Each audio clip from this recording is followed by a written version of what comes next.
亲爱的朋友们，欢迎来到微光夜读。庆功宴的灯光璀璨如星，香槟泡沫在高脚杯中翻滚。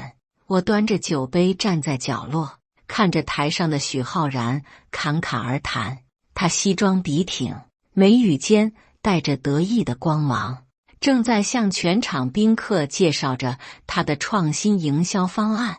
那个让他获得年度最佳策划奖的方案，台下掌声雷动，我的手指却在颤抖，因为那个方案原本是我的，而今晚他即将为此付出代价。我轻抿一口香槟，苦涩的味道在舌尖蔓延，就像3个月前那个雨夜，我发现真相时的绝望。许浩然还在台上滔滔不绝，丝毫不知道他手中的 PPT 里每一个数据都是我精心设计的陷阱。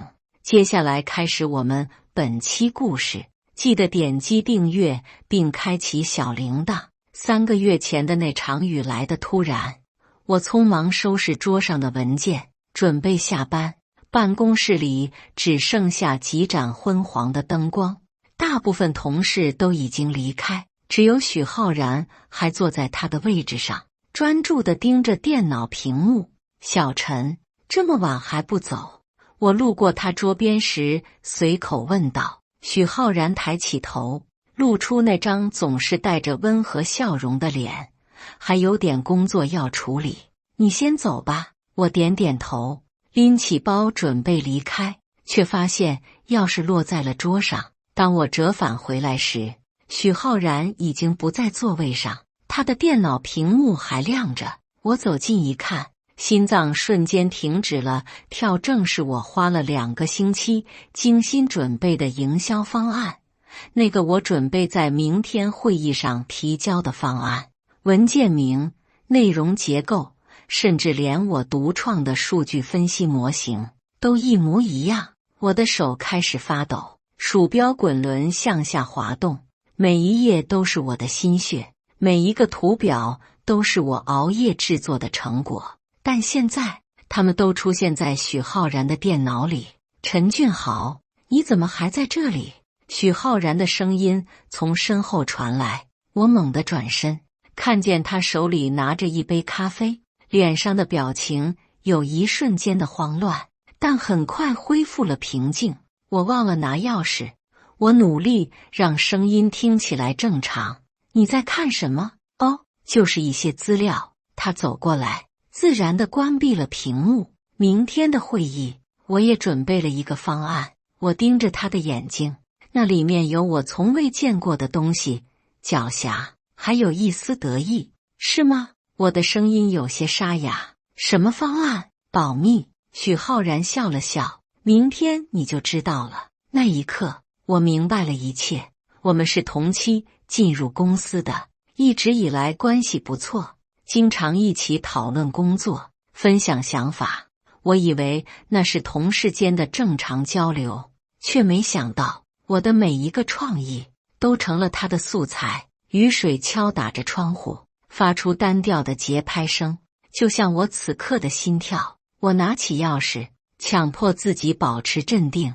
那我先走了，明天见，明天见。许浩然的声音在身后响起，带着一种我从未听过的轻松。走出办公楼，雨水瞬间打湿了我的衣服，但我感受不到寒冷，只有愤怒在胸中燃烧。我在雨中站了很久，任由雨水冲刷着脸庞，脑海中反复回想着刚才看到的那些内容。那不仅仅是一个方案，那是我对这个项目的全部理解，是我无数个深夜的思考结晶，是我职业生涯中最得意的作品。而现在，它即将以别人的名字出现在会议室里。第2天的会议室里弥漫着咖啡的香气，阳光透过百叶窗，在会议桌上投下斑驳的光影。我坐在自己的位置上，手中的文件夹里装着我的方案，但我知道这已经没有意义了。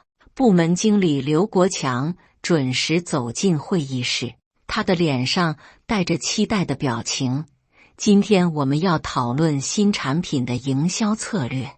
我知道大家都准备了很多想法，那我们就开始吧。刘国强环视一圈，谁先来？我正要举手，许浩然却抢先站了起来。刘经理，我准备了一个比较完整的方案，可以先分享一下。我的手将在半空中缓缓放下，许浩然走到投影仪前，打开了他的笔记本电脑，熟悉的 PPT 页面出现在大屏幕上。那是我的方案，一字不差。这个方案的核心理念是情感共鸣营销。许浩然开始讲解，声音自信而流畅，仿佛这些内容真的出自他手。我看着他指着屏幕上的图表，那些我熬夜制作的数据分析，那些我反复推敲的营销策略，现在都成了他展示才华的工具。这个数据模型很有创意。坐在我旁边的同事何雨桐小声说道：“许浩然真的很有想法。”我握紧拳头，指甲深深掐进掌心，特别是这个消费者心理分析部分。许浩然继续说道：“我们可以通过情感触点来建立品牌认知，这比传统的功能性营销更有效。”刘国强频频点头，眼中闪烁着赞赏的光芒。这个想法很不错，数据支撑也很充分。整个会议室里响起赞同的声音，我却感觉自己像是在看一场荒诞的戏剧。台上的人在表演着我的作品，台下的观众在为我的创意鼓掌，而我这个真正的创作者却只能坐在角落里，看着这一切发生。陈俊豪，你有什么想法？刘国强突然点了我的名字，所有人的目光都转向我。许浩然也停下了讲解，脸上带着一丝紧张。我缓缓站起身，看着屏幕上的内容，那些熟悉的不能再熟悉的文字和图表。我觉得，我停顿了一下，感受到许浩然投来的目光。这个方案确实很完整。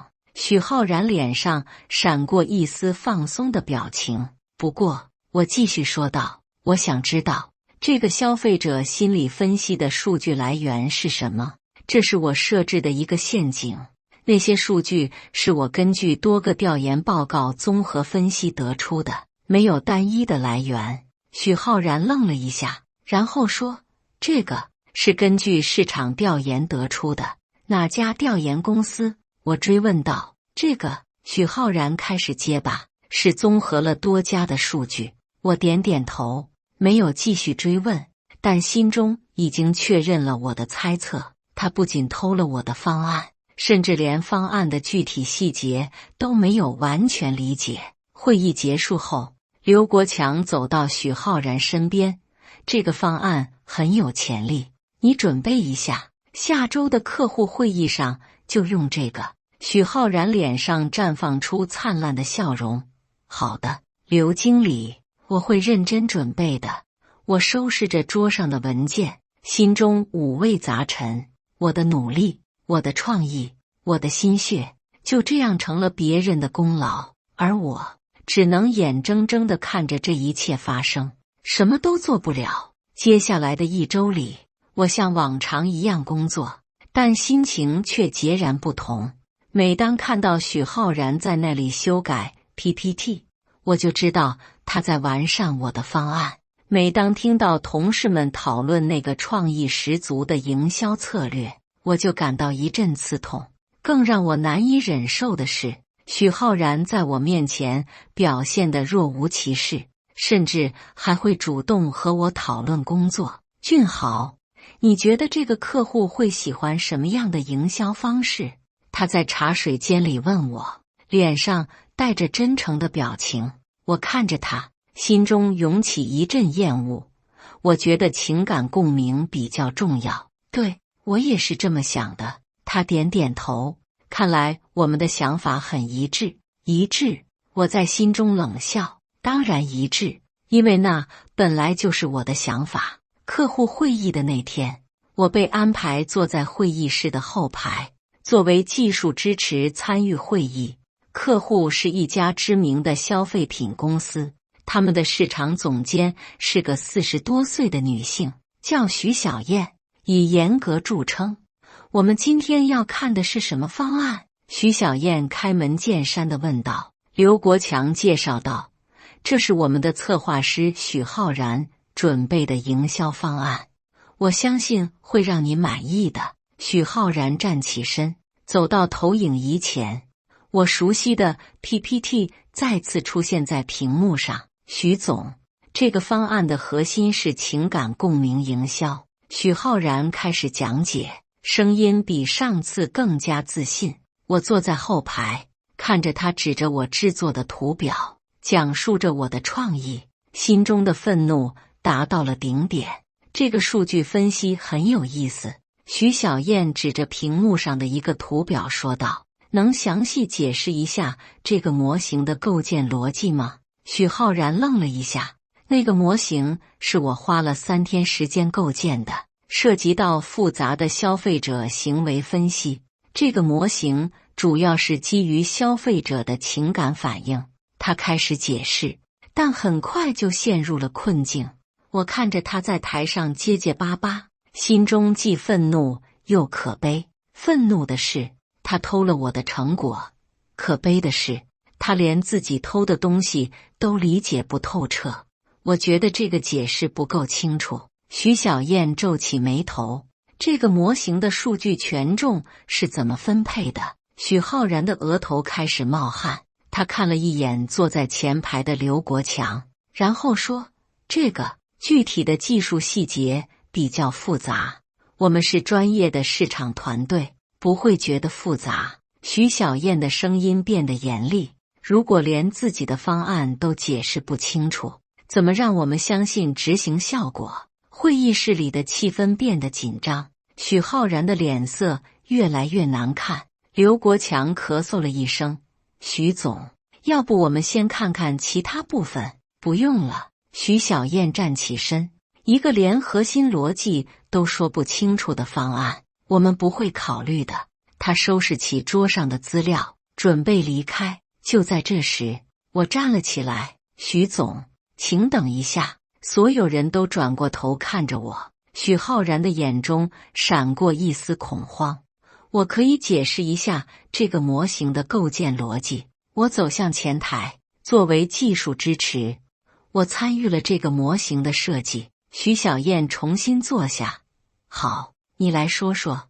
我走到投影仪前，开始详细解释那个数据模型的构建原理，从消费者心理分析到权重分配，从数据来源到预测算法，每一个细节都清晰明了。因为那本来就是我的作品，我比任何人都了解它。徐小燕听得很认真，不时点头，眼中的赞赏越来越明显。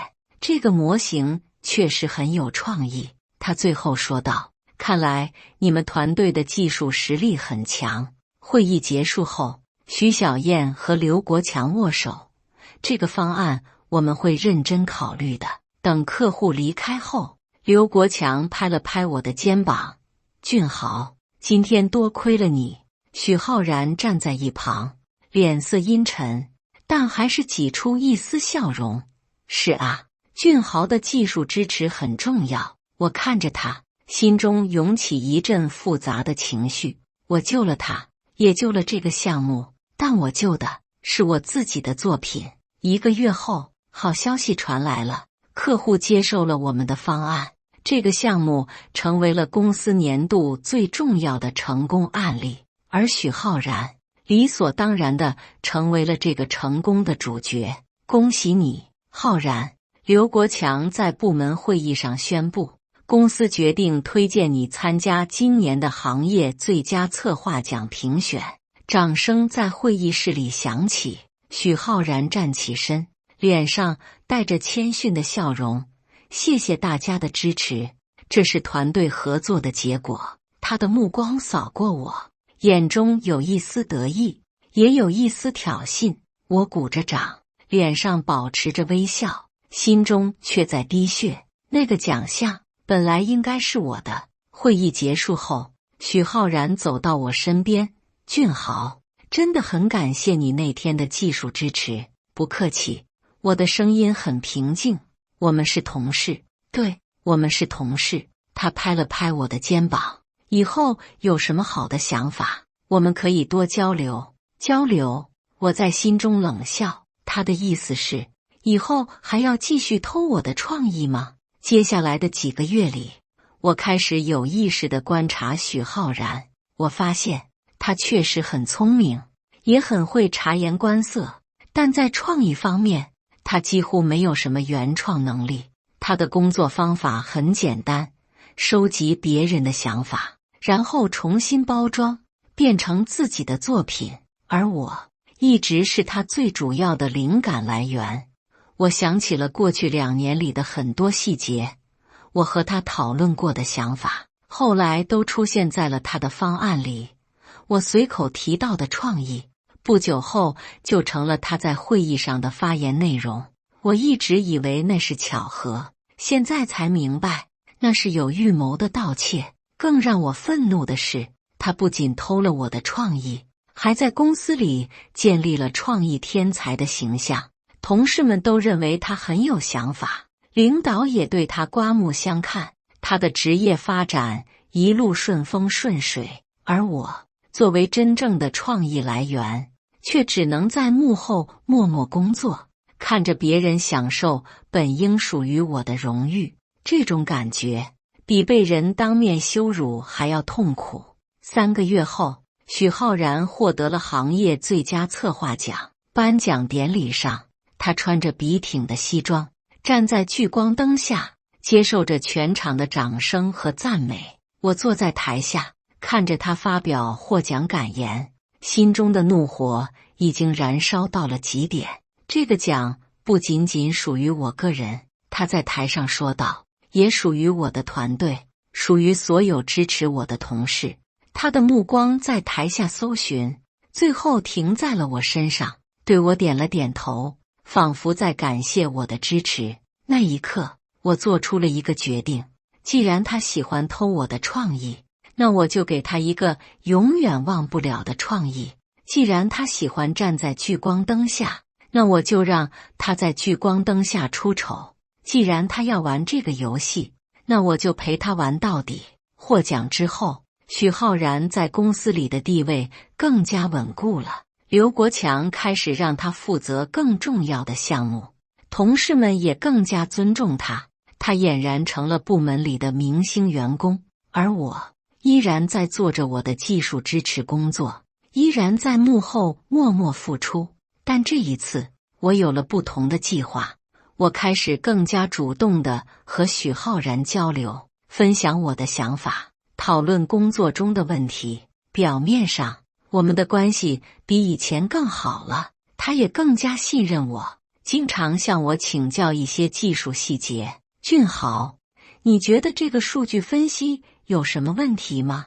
他拿着一份报告问我。我仔细看了看，那是一个关于消费者行为的分析报告，数据收集和处理都很规范，看起来没什么问题。我说道，不过如果能加入一些心理学的分析维度，可能会更有说服力。心理学分析？他眼睛一亮，能具体说说吗？我开始详细解释消费者心理学在市场分析中的应用。他听得很认真，不时点头，偶尔还做一些笔记。我知道这些内容很快就会出现在他的下一个方案里，但这一次我不在乎，因为我已经开始布局一个更大的计划。2周后，公司接到了一个重要的项目，为一家国际知名品牌制定进入中国市场的营销策略。这个项目的重要性不言而喻，成功了可能改变整个公司的发展轨迹，失败了则会影响公司的行业声誉。刘国强毫不犹豫地把这个项目交给了许浩然。浩然，这个项目对公司很重要。刘国强在办公室里对他说，我相信以你的能力，一定能做出一个优秀的方案。许浩然接过项目资料，脸上带着自信的笑容。刘经理放心，我不会让您失望的。走出经理办公室后，许浩然来到我的桌边。俊豪，这个项目我可能需要你的技术支持，他说道。你有时间吗？我抬起头，看着他期待的表情。当然，我们是同事嘛。接下来的1个月里，我和许浩然密切合作，为这个项目准备方案。表面上，我在协助他工作，实际上，我在精心设计一个陷阱。我开始向他提供一些看似合理，实际上存在严重问题的数据和分析。比如，我告诉他某个消费群体的购买力数据，但故意夸大了数字。我向他推荐某个市场调研报告，但那个报告的样本选择存在偏差。我建议他使用某个分析模型，但那个模型并不适用于这个特定的市场环境。每一个错误都很隐蔽，每一个陷阱都很精巧。单独看起来，每个数据都有一定的合理性，但综合起来，整个方案就会变成一个灾难。而许浩然完全没有察觉到这些问题，他依然像以前一样，照单全收我提供的所有信息，然后重新包装成自己的作品。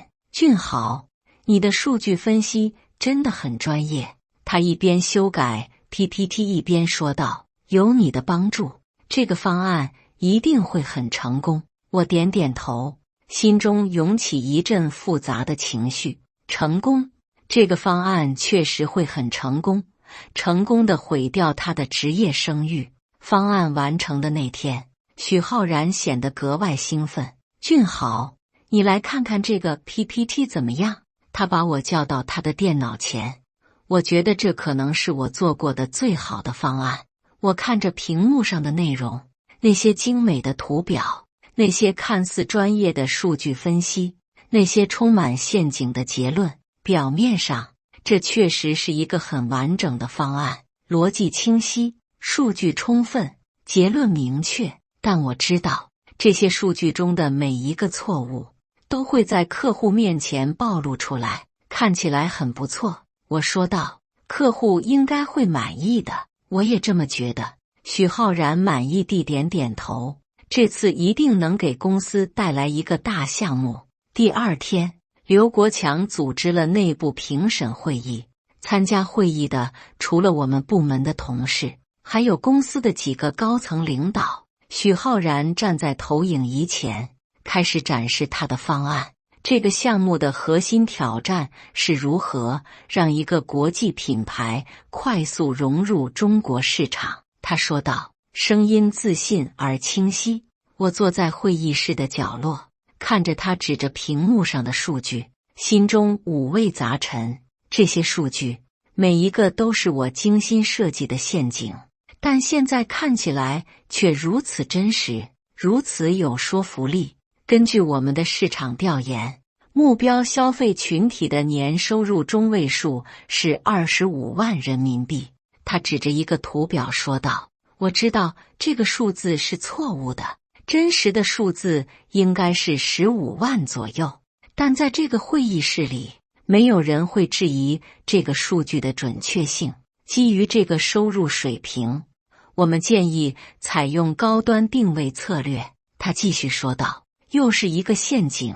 那个消费群体虽然收入不错，但消费观念相对保守，高端定位策略很可能会失败。整个汇报进行了1个小时，许浩然表现得很出色，回答问题也很流畅。会议结束后，公司副总裁赵志刚走过来，拍了拍许浩然的肩膀。这个方案很有创意，我相信客户会喜欢的。刘国强也很满意。浩然，你准备一下，下周就和客户正式汇报。许浩然脸上绽放出灿烂的笑容。好的，我会认真准备的。我收拾着桌上的资料，心中涌起一阵复杂的情绪。一方面，我为即将到来的复仇感到兴奋；另一方面，我也为可能给公司带来的损失感到担忧。但事情已经到了这一步，没有回头路了。许浩然必须为他的所作所为付出代价。那天晚上，我躺在床上，反复想着即将到来的客户汇报。我想象着许浩然站在客户面前，自信地展示着那些错误的数据。我想象着客户发现问题后的表情。我想象着他在众人面前出丑的场景。这些想象让我感到一种扭曲的快感，但同时也让我感到一丝不安。我真的要这样做吗？我真的要为了报复一个人，而不惜损害公司的利益吗？但当我想起那个被偷走的方案，想起那个本应属于我的奖项，想起这几个月来的屈辱和愤怒，我的决心又坚定了起来。有些账必须要算清楚。客户汇报的日子终于到了。这是一个阳光明媚的下午，会议室里摆放着精美的茶点，空气中弥漫着淡淡的花香。客户方来了3个人：亚太区市场总监、中国区总经理，还有一个数据分析专家。他们都是行业内的资深人士，经验丰富，眼光犀利。刘国强亲自主持会议，公司副总裁赵志刚也出席了。今天我们要展示的是针对贵公司进入中国市场的营销策略方案。刘国强开场说道，这个方案由我们的优秀策划师许浩然主导完成。许浩然站起身，整理了一下西装，走向投影仪。他看起来很自信，脸上带着职业的微笑，丝毫没有察觉到即将到来的灾难。感谢各位抽出宝贵时间。他开始汇报，我们对中国市场进行了深入的调研和分析。PPT 的第1页出现在屏幕上，标题是中国高端消费市场分析。我坐在会议室的后排，心跳开始加速。根据我们的调研数据，目标消费群体的年收入中位数是25万人民币。许浩然指着屏幕上的图表说道。客户方的数据分析专家皱了皱眉头，但没有立即发言。基于这个收入水平和消费能力，我们建议采用高端定位策略。许浩然继续说道，定价可以比欧美市场高出 30%。亚太区市场总监和中国区总经理交换了一个眼神，我看到他们眼中的疑惑。汇报继续进行，许浩然展示着一个又一个图表，讲述着一个又一个错误的结论。每一个数据都看似专业，每一个分析都听起来合理，但对于真正了解中国市场的专业人士来说，这些内容漏洞百出。这个消费者行为分析模型很有意思。数据分析专家终于开口了，能详细解释一下这个 30% 的价格溢价是怎么计算出来的吗？许浩然愣了一下，这个问题我没有教过他如何回答。这个是根据目标消费群体的支付能力和品牌溢价空间综合计算的。他有些结巴地说道，具体的计算公式是什么？数据分析专家继续追问。25万的年收入中位数对应 30% 的价格溢价，这个逻辑链条我没看明白。许浩然的额头开始冒汗，他看了一眼坐在前排的刘国强，然后说，这个涉及到比较复杂的算法模型，我们是专业团队，不会觉得复杂。亚太区市场总监打断了他，而且我对你刚才提到的25万年收入中位数有疑问。根据我们掌握的数据，这个群体的收入水平应该在15万左右。会议室里的气氛瞬间变得紧张，许浩然的脸色变得苍白。可能可能是统计口径不同。他试图解释统计口径。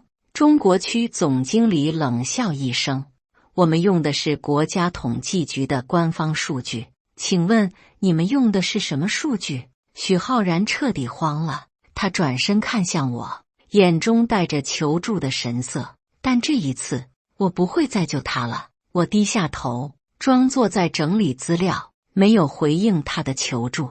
还有这个消费行为分析数据分析专家翻开自己的资料，你们说中国消费者对高端品牌的接受度是 78%， 但根据我们委托第三方机构做的调研，这个数字应该是 45% 左右，这个差距太大了。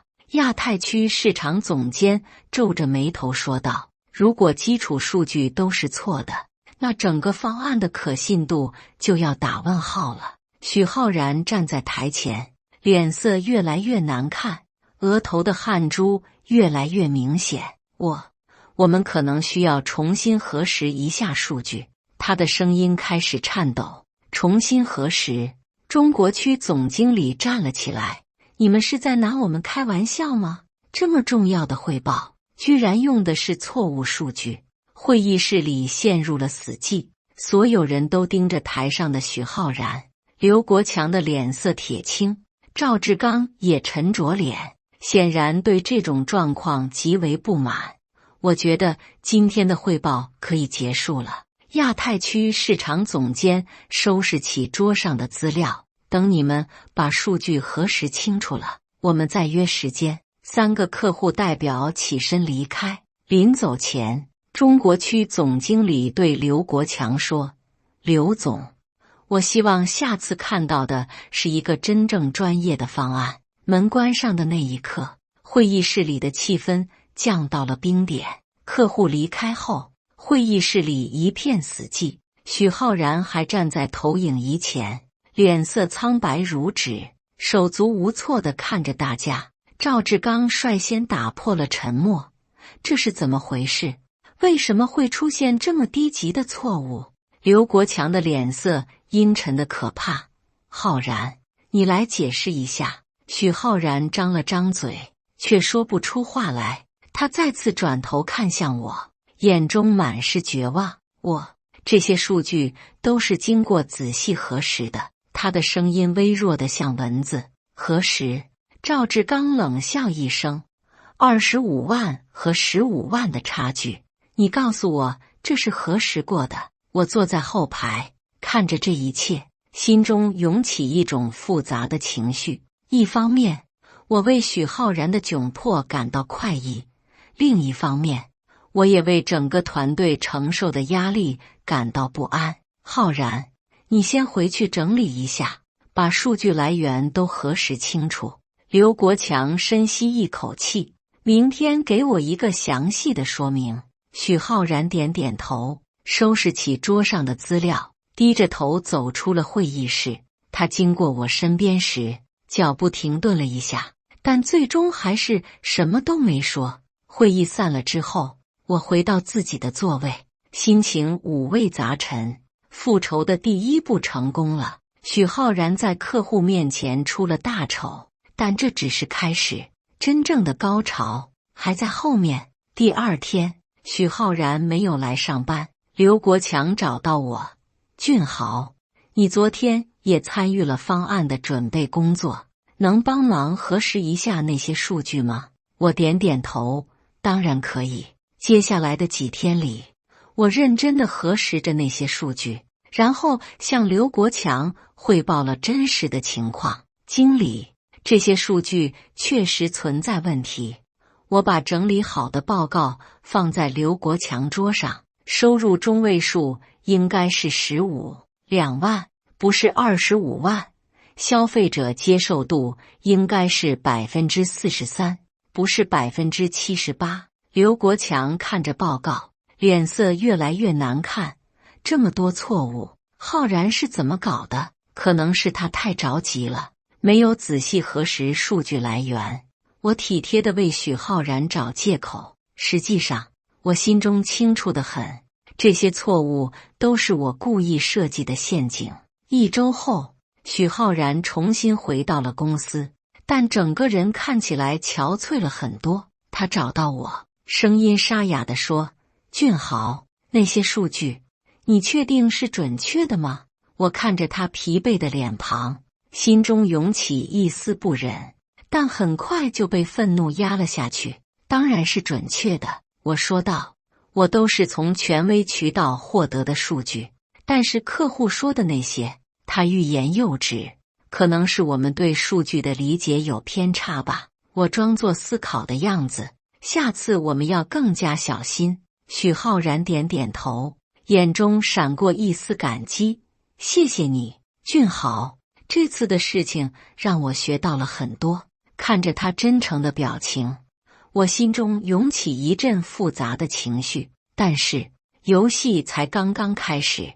2个月后，公司年会的筹备工作开始了。按照惯例，年度最佳员工要在年会上发表演讲，分享成功经验，而许浩然作为今年的行业最佳策划奖获得者，理所当然地被选为年度最佳员工。浩然，年会演讲你准备的怎么样了？刘国强在部门会议上问道。正在准备中，许浩然回答道，但声音中缺少了以往的自信。上次客户汇报的失败，显然对他造成了不小的打击。会议结束后，许浩然来到我的桌边。俊豪，年会演讲，我想分享一些数据分析的案例，你能帮我准备一下吗？我抬起头，看着他期待的表情，心中的复仇之火再次燃烧。当然可以，我说道，我会给你准备一些很有说服力的案例。很有说服力的案例，没错，说服力强到足以毁掉他的职业生涯。年会的准备工作进行得如火如荼，整个公司都沉浸在节日的喜悦气氛中，而我正在精心准备着我的杰作，一份充满陷阱的演讲 PPT。 这一次，我没有使用隐蔽的小错误，而是设计了一些更加致命的陷阱，虚假的成功案例，编造的数据统计，错误的行业分析，甚至还有一些子虚乌有的权威研究。每一个错误都足够明显，只要稍微核实一下就能发现问题，但每一个错误又都包装得很精美，看起来专业而可信。俊豪，这个 PPT 做得真不错。许浩然看着屏幕上的内容，脸上露出久违的笑容，特别是这个数据对比，很有冲击力。我看着他指着那个完全错误的数据图表，心中涌起一种扭曲的快感。这个案例是我从国外的研究报告里找到的，我说道，应该很能说明问题。太好了，他兴奋地说道，有了这些素材，我的演讲一定会很成功。成功，确实会很成功。年会的那天，整个酒店大厅装饰得金碧辉煌，数百名员工盛装出席，气氛热烈而欢快。我穿着一身深色西装，端着香槟杯站在人群中，表面上和其他人一样兴高采烈，内心却在倒计时着即将到来的表演。接下来，让我们有请年度最佳员工许浩然为我们分享他的成功经验。主持人的声音在大厅里响起，掌声雷动。许浩然走上台，站在聚光灯下，他穿着定制的西装，发型一丝不苟，脸上带着自信的笑容，看起来就像一个成功的职业精英。但我知道，这种光鲜亮丽的形象很快就会彻底崩塌。各位同事，各位领导，大家晚上好。许浩然开始演讲，声音清晰而有力。今天我想和大家分享一些营销策划的心得体会。PPT 的第1页出现在大屏幕上，标题是数据驱动的营销创新。我紧握着手中的香槟杯，注视着台上的他。在当今的营销环境中，数据分析至关重要。他继续说道，让我用几个具体的案例来说明这一点。他点击了下一页，屏幕上出现了一个我精心制作的案例分析。这是一家国际知名品牌在亚洲市场的营销案例。他指着屏幕说道，通过精准的数据分析，他们实现了300%的销售增长。台下响起一阵赞叹声。我看到很多同事都在认真记录，但我也注意到，坐在前排的几个行业专家开始交头接耳，脸上带着疑惑的表情。他们显然认出了这个案例的问题。演讲继续进行，许浩然展示着一个又一个虚假的案例，引用着一个又一个错误的数据。每一个错误都是我精心设计的陷阱，而他正一步步走向深渊。最后，我想分享一个最新的研究成果，他说道，声音中带着兴奋。根据哈佛商学院的最新报告，情感营销的转化率比传统营销高出450%。台下又是一阵赞叹。但我看到那几个行业专家的脸色变得严肃起来，因为哈佛商学院从来没有发布过这样的报告。450%这个数字完全是我编造的。演讲进行到这里，我知道真正的高潮即将到来。果然，当许浩然结束演讲，准备接受提问时，一个坐在前排的行业专家站了起来。我认识他。他是业内知名的数据分析师，叫王建国，以严谨和专业著称。许先生，我想请问一下。王建国的声音在大厅里清晰地响起。你刚才提到的那个300%增长的案例，具体是哪家公司？我想查证一下。许浩然愣了一下，显然没有准备这样的问题。这个涉及到客户的商业机密，不便透露具体公司名称。他试图搪塞过去。那么行业和时间段总可以说吧？王建国继续追问。300%的增长率在营销界是个很大的新闻。我很奇怪，为什么没有听说过？会场里开始出现窃窃私语声。许浩然的脸色变得苍白。还有那个哈佛商学院的报告。另一个专家也站了起来。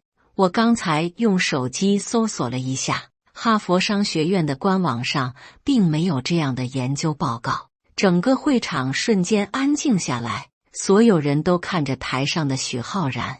他站在聚光灯下，脸色惨白，额头冒着冷汗，手足无措地看着台下数百双眼睛。这个报告可能还没有公开发布。他的声音开始颤抖。没有公开发布。王建国冷笑一声。那你是从哪里得到的数据？许浩然彻底慌了。他看向台下，寻找着我的身影。当我们的目光相遇时，我看到他眼中的绝望和求助。但这一次，我依然不会救他。我端起香槟杯，轻抿一口，静静地看着这场我精心策划的表演。我觉得这些数据需要重新核实。台下开始有人议论。是啊，怎么能在这么正式的场合使用未经证实的数据呢？这也太不专业了。议论声越来越大。许浩然站在台上，如同站在审判台上的罪犯。就在这时，主持人上台解围。好的，感谢许浩然的精彩分享。接下来我们进行下一个环节。但伤害已经造成了。许浩然的职业形象在这一刻彻底崩塌。他从一个营销天才变成了一个使用虚假数据的骗子。年会结束后，我看到许浩然独自站在酒店的角落里，脸色苍白，神情恍惚。我走过去，拍了拍他的肩膀。浩然，没关系的，大家很快就会忘记今天的事情。他转过头看着我，眼中有一种我从未见过的光芒，那是绝望，愤怒，还有一丝恍然大悟的明了。是你，他缓缓说道，声音沙哑而低沉。所有的数据，所有的陷阱，都是你设计的。我看着他，脸上保持着关切的表情。你在说什么？我只是按你的要求提供了一些资料。别装了，他打断我，眼中燃烧着愤怒的火焰。从那个营销方案开始，从那些错误的数据开始，这一切都是你的报复，对不对？我沉默了几秒钟，然后缓缓点了点头。既然戏演到了这里，也该揭晓答案了。是的，我平静地说道，这就是我的报复。为什么？他的声音在颤抖。我们是同事，是朋友。朋友？我冷笑一声。朋友会偷走朋友的创意，然后冒充自己的作品吗？朋友会让朋友在幕后默默付出，自己却享受所有的荣誉吗？许浩然愣住了，脸上的愤怒慢慢转变为震惊和羞愧。那个营销方案，他喃喃自语，对，那个让你获得行业最佳策划奖的方案，原本是我的作品。我的声音平静得像死水。你偷走了我的创意，享受了本该属于我的荣誉，现在该还债了。酒店大厅里的音乐还在继续，但我们周围仿佛陷入了死寂。许浩然看着我，眼中的光芒慢慢熄灭，取而代之的是深深的绝望。他张了张嘴，想要说什么，但最终什么也没说出来，因为他知道我说的是事实，而事实是最残酷的武器。第二天，许浩然递交了辞职信。1个月后，我听说他离开了这座城市，去了另一个地方重新开始，而我依然在这家公司工作，依然做着我的技术支持，但心情却截然不同了。复仇完成了，正义得到了伸张，但我并没有感到预期中的快感，相反，我感到了一种空虚，一种失落，还有一丝不易察觉的后悔。因为我意识到，在毁掉许浩然的同时，我也毁掉了自己心中的某些东西，那些纯真的、美好的、相信友谊和正义的东西，在这场复仇中消失殆尽。我赢了，但我也输了。我得到了我想要的报复，但失去了我原本拥有的纯真。也许这就是复仇的真正代价，不是毁掉敌人，而是毁掉自己。但无论如何，账已经算清了。那个被偷走的方案，那个本该属于我的奖项，那些被掩埋的真相，都在这场精心策划的复仇中得到了回应。正如我在中所说的那样，今晚他为此付出了代价，而我也为此付出了属于我的代价。感谢大家的观看，本期故事精彩吗？欢迎大家在下方评论区吐槽。如果你喜欢这类故事，记得点击订阅微光夜读，并分享给更多的人，这会对我帮助很大。再次感谢大家的观看。